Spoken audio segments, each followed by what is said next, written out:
Okay guys, Math 6500 video number 5, review assumptions. The video I have I posted actually this past summer teaching 5500, which is going to work out perfectly for a review of assumptions. I'm going to post that right after this brief introduction. Yeah, it goes without saying that some videos in terms of the value of review are much more important than others. This is going to be one of the more important videos because of the focus on investigating diagnostics and coming up with models of that are best, and what if we look at a multiple regression situation, what's the least set of predictors that we could include in our model that I guess still tells a valuable story. So this is one that you need to watch very closely. And so what I'm going to do now, I'm going to paste, I guess copy and paste the video at the end of this. So guys, enjoy. Okay guys, this video deals with assumptions for linear models. It's from Math 5500. And as we saw in, whoa, I don't know what happened right there. Okay, as we saw in class, actually just yesterday, that a linear model has some certain features, and the features, as we examined the scatter plot over x and y, if we can imagine x having certain factors, let's just call it x1, x2, and x3, and this would certainly continue. For each of these factors, there is what we call a mean response. In each of these observations here, there are certain assumptions that we have to consider. Now, if you would imagine this not being just generic x and y, but let's say that x is equal to an ACT score, and let's say that y is equal to maybe a first-year college GPA.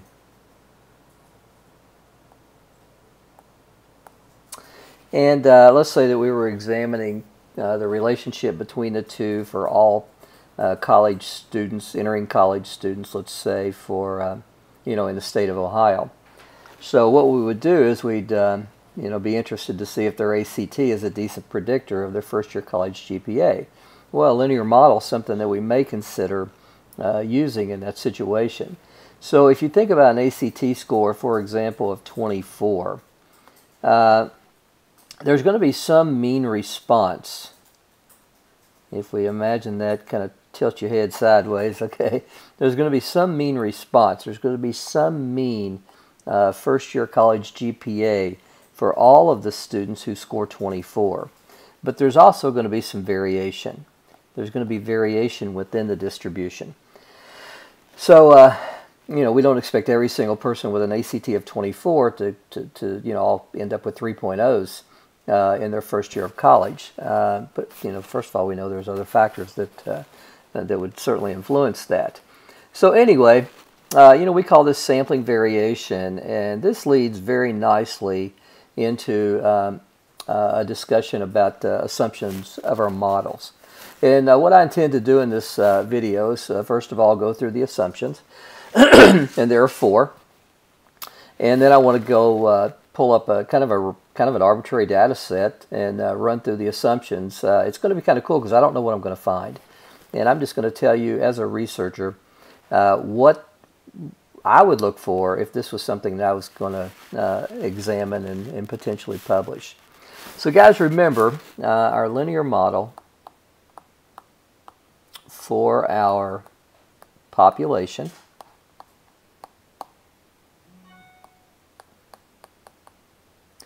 can be thought of as the mean responses for y as the sum of beta 0 plus beta 1x. Okay, so this is for the population. So enter into the picture the concept of errors. Very, very, very important. In statistics, examine the errors, examine the variability within the errors. This leads us to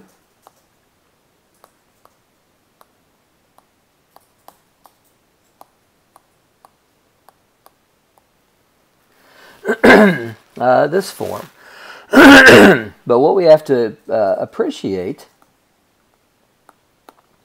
this is not only true in general, as I've stated it right here,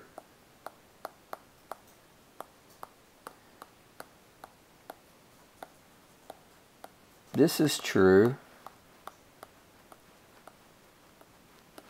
at each data entry, at each data point, x1, y1, x2, y2, the data that we've collected. So I can come in with a notation and I can say any y sub I, let's just say y sub 2 for example, can be created by taking beta 0, beta 1 times its x sub I. But as we discussed back previously, we don't expect every single one of these x sub i's to end up at the mean. So we have to include the error for that particular point. Because again, we're not going to create our mu sub y's for every single observation. Every kid with the ACT of 24 is not going to have a 3.0 GPA. There's going to be error within our model. All right? So our errors, I promise you I can spell errors. E sub i's, something I want you to think about these things is they are sample based. We examine errors from the data that we've collected, which is typically a sample. However, gang, we know that from a population perspective that our errors are going to follow a normal distribution with a mean of 0 and a variance of sigma squared. Also our errors are going to be random. Now, if our errors aren't random, then that tells us a lot about our distribution. It tells a lot about the appropriateness of the model that we've selected. Well, in our case, we are examining because it sets the stage for bigger, better stuff. We are examining linear models. So what I want to do is I want to run through the 4 assumptions that we need to be able to validate before running a linear model. So the first one is linearity. And this is just pretty much a straight line condition.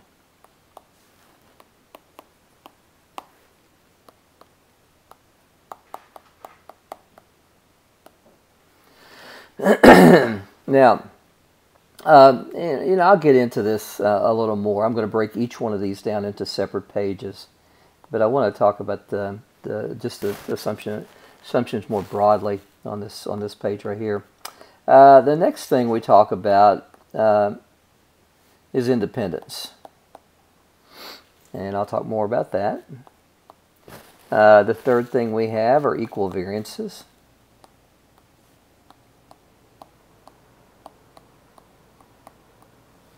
And the fourth thing we have is normality. Okay, now let's break these down into individual components. So very first, what do I mean when I talk about linearity? Well, you say, well, it looks like a straight line. Well, it does, but it's obviously not that simple. I would strongly urge you to get rid of the eyeball test, because the eyeball test can be very deceiving. So there's more sophisticated diagnostics that we can use. First thing I want you to be aware of is a really important plot that we can examine to look at linearity is between x and the residuals. Now, because our residuals can be positive or negative, I need to draw the line down like this. Now, if we get a residual plot that's completely random, no discernible patterns, kind of like a shotgun blast, it's kind of a violent metaphor, but then we can assume linearity. There's another plot that we want to look at from time to time, and this one is over our predicted values. Actually, I should say our residuals over our predicted values. Now, many times these are going to look the same, but there are certain times that these things will give you different plots, and certain times that this one can be more advantageous to examine. Now, things that we want to look for in these plots are, first of all,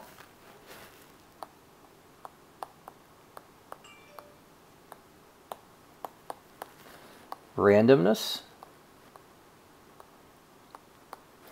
And what I mean by randomness is I want no pattern. Sometimes in these plots you get patterns like this. That's a big red flag. That's a situation where you know right off the bat that you have a linear model that's not appropriate. Another situation you get that gives you some issues is something like this. Now, something like this, I call this a fanning out or fanning in, depending on how you want to look at it. And that shows me at each one of these x values that the variance isn't the same. So that's a red flag for the equal variance assumption. Okay? All right, number 2, independence. Independence is the hardest one, hardest assumption to validate. But the things I like to do here is just, again, look at a scatter plot of, most likely the predicted values over the residuals. And just really examine this and make sure that there's, no discernible difference from a random pattern. Another thing that you can do in independence is, just make sure that your data has been collected in some random fashion. Guys, the third one we talked about are equal variances. And let's just bring in a big old fancy name that, or fancy terminology that we're going to talk about quite a bit. And we're talking about homogeneity of variances. Guys, homogeneity of variances really is just a big fancy word for saying equal variances. Now, a threat to equal variances would be if I go back to my original drawing here. If I have a certain factor, maybe let's just focus on x1, where I have a mean response, which will be on the line. But let's say that the variation around that point is much wider than it is for this point. Well, then I don't have equal variances across the errors for each factor of the independent variable. And it's an important assumption that has to be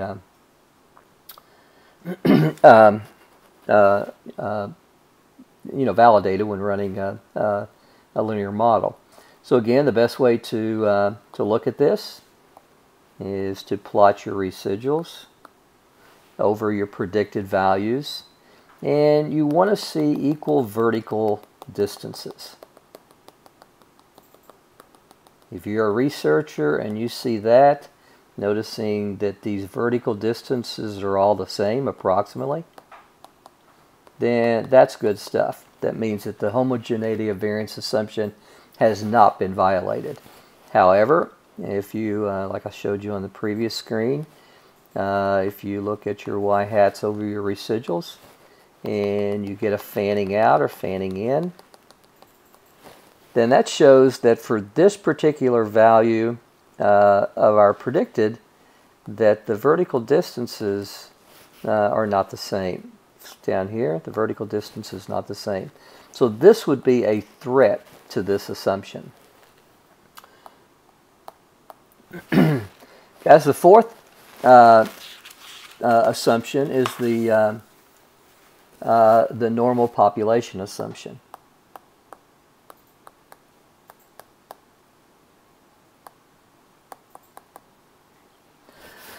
And you know, what we do in the normal population assumption, or at least the way that I think about it, is we assume the errors kind of around the idealized normal linear regression follows a normal model. And again, that just says that at one of these levels, back at x and y, at one of these levels, let's call it x1, where we have a mean response, that we're not getting into some wacky distribution. That actually looks kind of like a mustache, doesn't it? Okay. This just assures us that we are examining each distribution at each level of x under a normal model. And guys, this is very important for us when we get into inference, because we need this to assure that we have are able to use a t-distribution. Now, the way to examine the normal population assumption hasn't been violated, I like to do two things here. I like to look at a histogram of the residuals.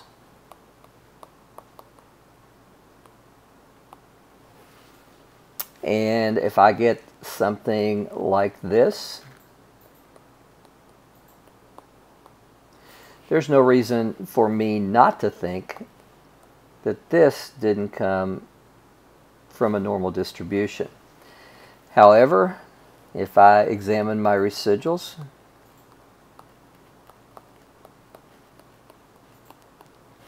and I get something like this, then that's kind of questionable to me whether or not that distribution of residuals came from a normal distribution.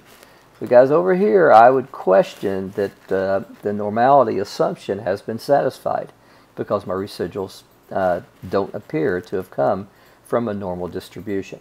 So again, the normal population assumption may be violated. There's another way to do this. It's called a normal QQ plot. And I'll show you how to do this on R. And a normal QQ plot starts out with the standardized scores. So our standardized residuals.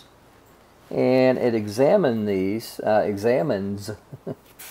well, easy for you to say, it examines these over the residuals. And what happens is we draw a vertical, or a line, think about just y equal x, and we plot these things. Well, the closer these points are to this line, the better the normality assumption is being satisfied. However, if we start, and let me put this in another color, maybe it'll help make it come out. If we start getting a lot of deviation away from this line, then that's an indication that our normality assumption is not satisfied. So we want points really close to this vertical, or this diagonal line. It's not a vertical line, if the normality assumption has been satisfied. So in the end of the day, guys, are assumptions ever violated? Assumptions are violated all the time. But what you want to ensure, and when we run through these four assumptions, linearity, homogeneity of variance, independence, and normality, we're going to see that probably some of these are slightly violated. Slight violations are okay.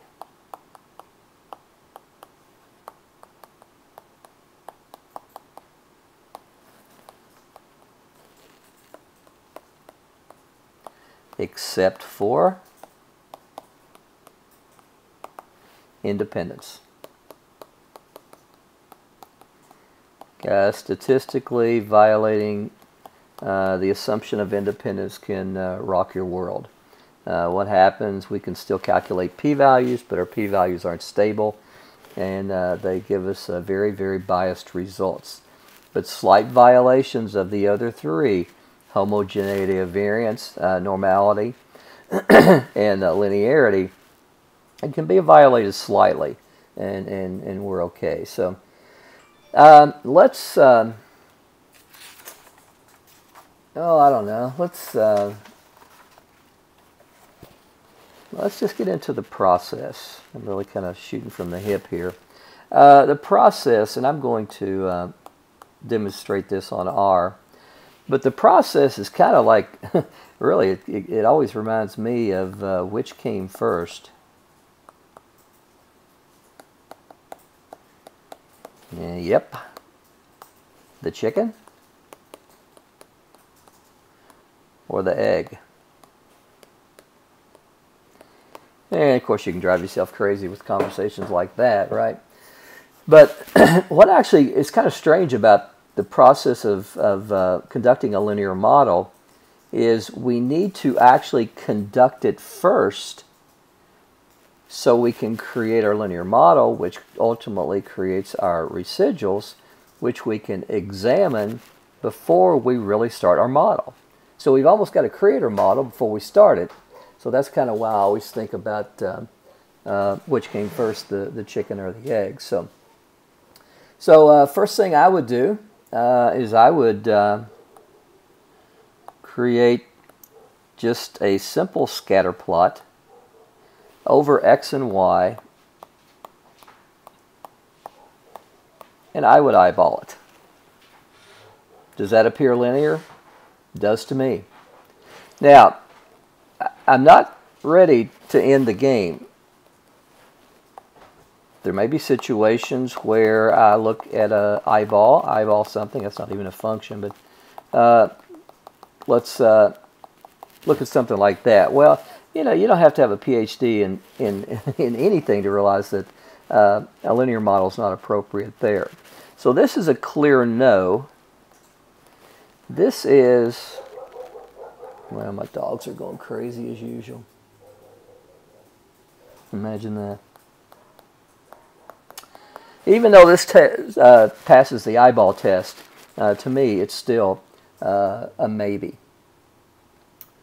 Okay, so second step, fit our model.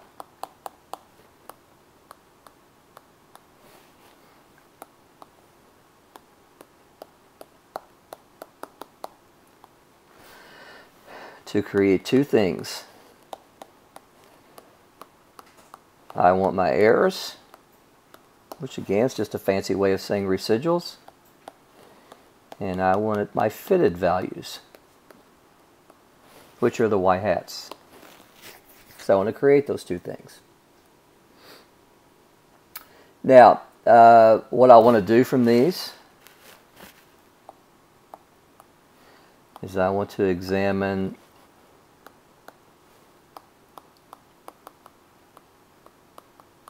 this plot,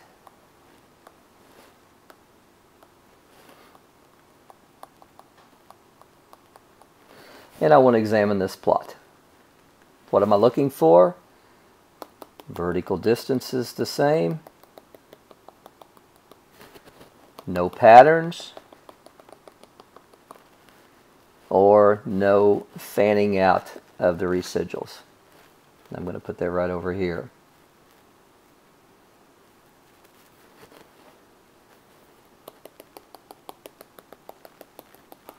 I don't want to see that. That's a clear threat to the equal variance assumption.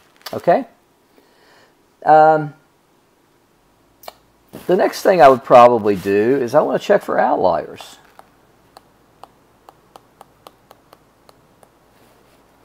And this is as simple as getting a box plot for X and for Y. Now, if I have an extreme outlier,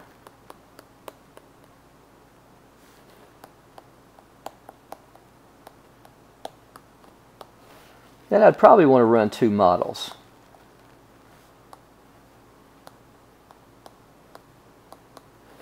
And my two models are one with the outliers and one without the outliers. All right, gang, the final thing, if we get a situation and it passes the scatter plot test, looks okay, residual plots looking okay.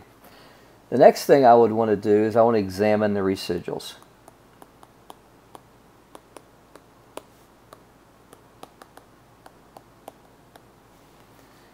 Okay, what I want to do here, create a box plot. Oh, shoot. Create a histogram. Hoping this thing looks like it came from a normal model. And the second thing I want to do, create the normal QQ plot. If everything passes all these tests, I'm going to proceed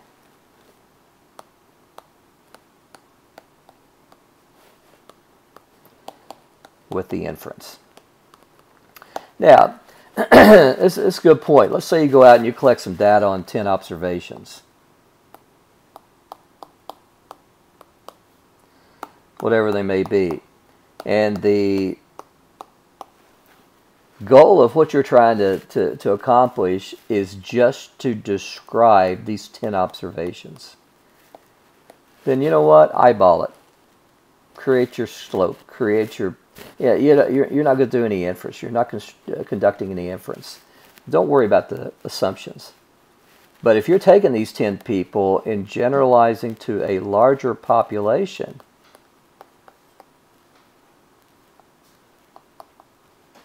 then the assumptions have to be satisfied. Okay, let me illustrate this. I want to get into R, and I've got a data set again, have on the desktop, and it's called income.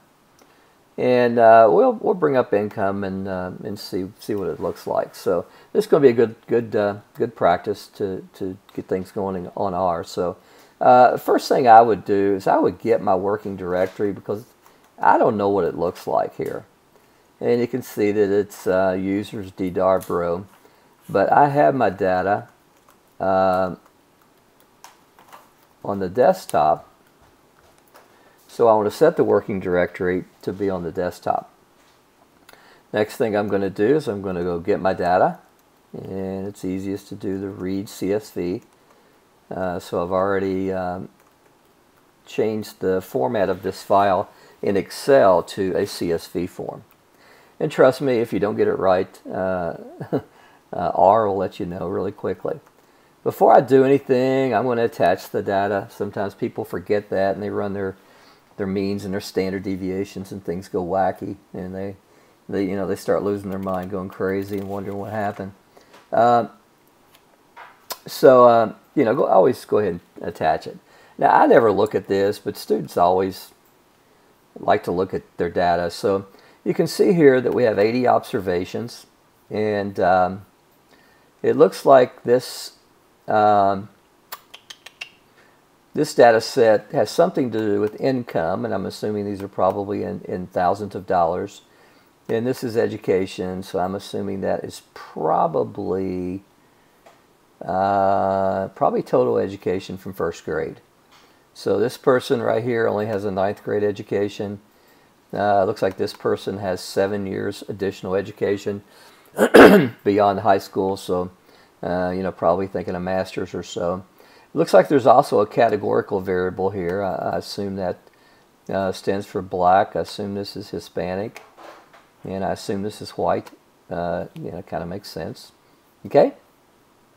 So, what would I do? The first thing I'd want to look at is I'd want to look at the eyeball. And let me back up. Remember the hashtag. Let's say the goal is to predict education.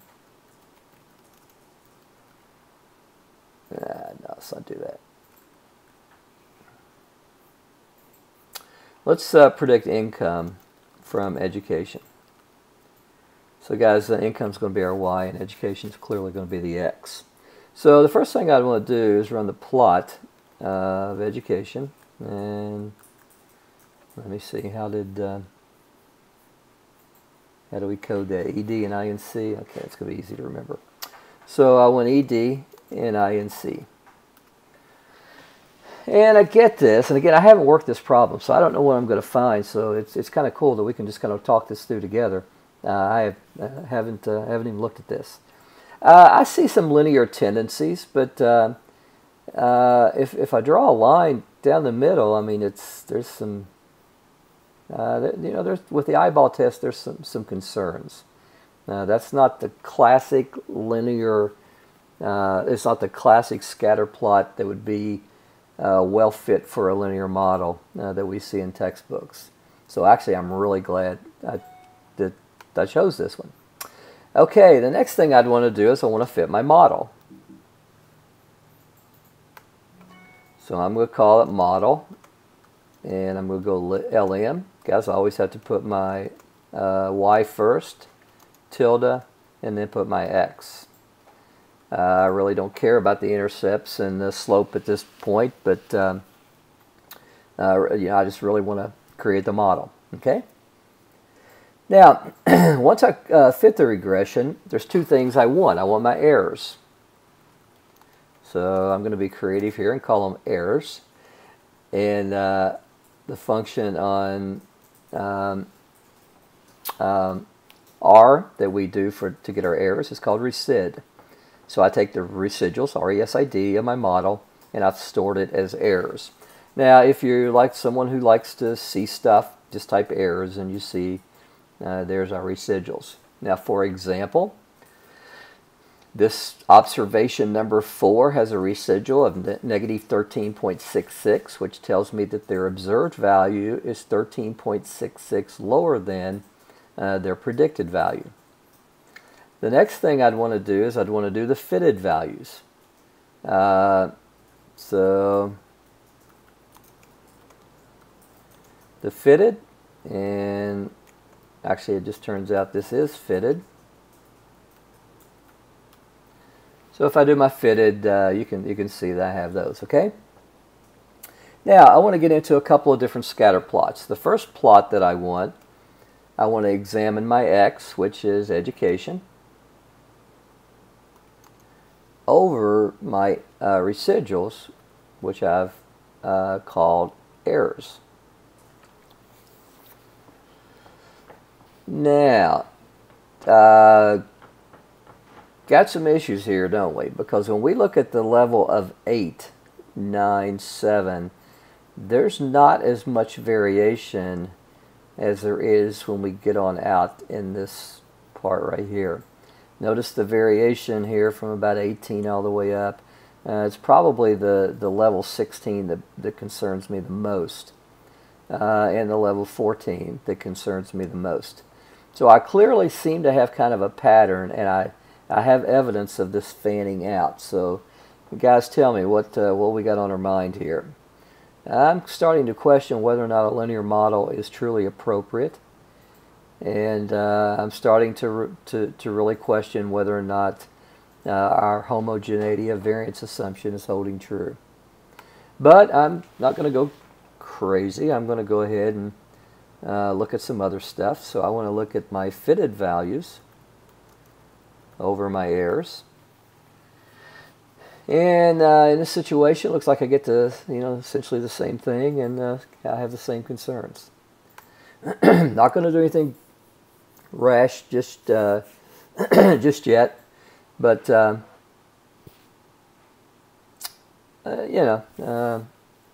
little concerned. Now, next thing I want to do is look for outliers, and this is of the original variable. So in education, we have a nice, pretty symmetric, no outlier distribution. But I am betting that it doesn't hold true with income. Now, we've got some skewness going on here with income, and we've got some outliers. We've got some people, making a significant amount of money compared to the rest of the people in the sample. So I may consider one of two things. I may consider some sort of transformation on income. So let's do a transformation, and let's do a natural log of income. Oh, okay. R just uses log. Now if I do a histogram of, a box plot, I've kind of smoothed out my distribution where I have no more no more outliers, but it's a trade-off. If I don't include income in my model, but I include the natural log of income in my model, well, that's a little bit harder for people to understand. We know what an additional dollar means, but what does an additional $1,000, additional $10,000? But what does an additional log of income mean? Well, it's just harder to evaluate, but it sure does help us in taking a look at our assumptions and see whether or not they're violated. All right, I'm going to go on with the original model. So, let's assume that we passed the scatter plot test, which we really didn't. The next thing I'd want to do is look at a histogram of the residuals. And I see no threat to normality here. It's a little positively skewed, but there's no reason for me to believe that this couldn't or probably didn't come from a normal distribution.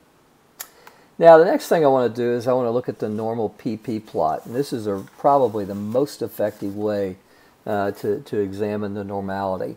So what I need to do first of all is I need to standardize my residuals. And I'm just going to call that STRES for obvious reasons. We do that by what's called the R standard. And what that's going to do, it's going to give me the standardized residuals for all of my residuals. So remember, when you standardize something, you divide by the mean and you subtract the mean and divide by the standard deviation.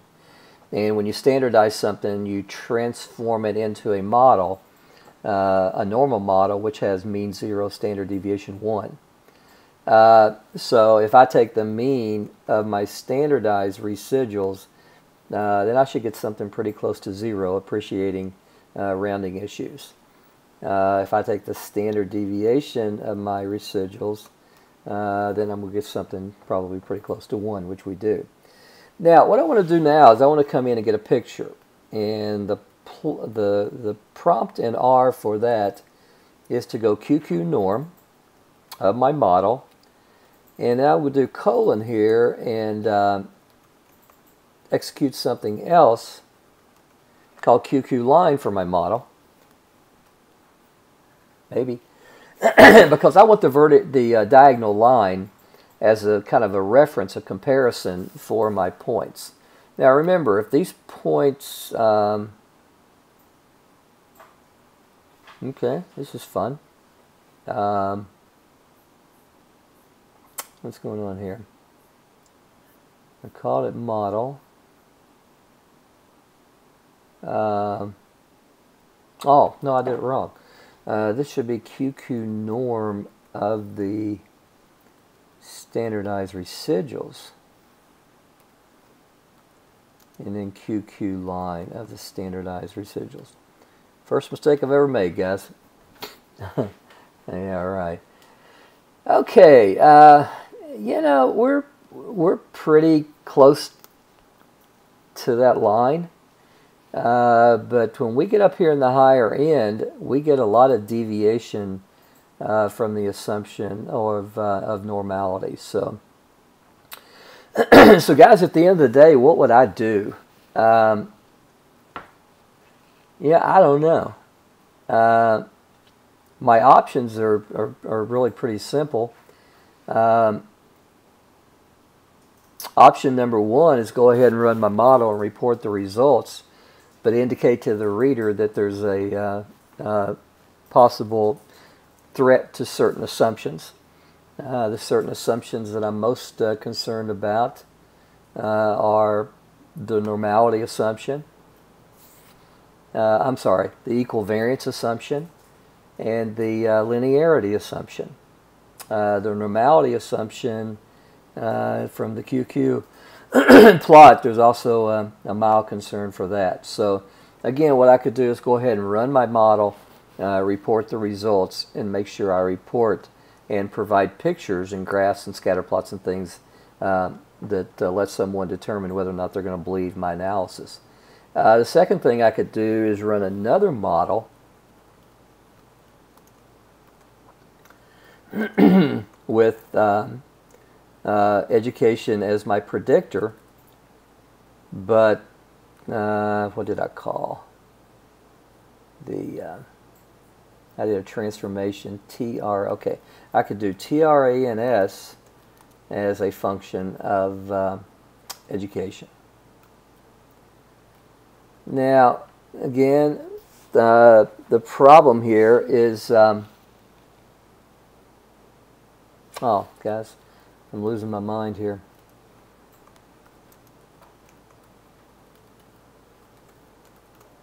Here we go. The problem here is what? We're taking education and we're predicting not income, but the natural log of income. But if we do our errors, so we'll call these errors 2 because we're doing a second attempt at errors, and we look at the residuals of our model 1. And then if we look at our, what do we call it, predicted?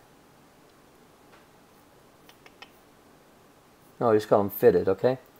So fitted 2 is our fitted model 2, model 1. Now if we look at a plot of our original X, which is education, on our errors 2, I'll guarantee you we're going to get a better scatter plot there. Better in terms of less variation, more across each level. The vertical distances are more consistent. We don't have that fanning out approach. And let's go in and look at the QQ plot just for the heck of it. Okay, so let's call these the standardized residuals 2. So it's the second one. So I want to do, let's see, R standard of our model 1. Hope you guys are keeping all this straight. And then we want to do QQ norm of STRES2. And I want to do QQ line of STRES2. And guys, you can see that we take that up here, that wacky variation we had at the very top. We get a very, very nice QQ plot there indicating that we have normality. So, you know, we've got to make a decision here, and there's going to be a trade-off. We are threatening the assumptions. We are violating the assumptions, in my opinion, if we don't do a transformation. But if we do a transformation, things appear to be more stable. Okay? So guys, that's the end of this video. And you're going to see this stuff again. So have a good one.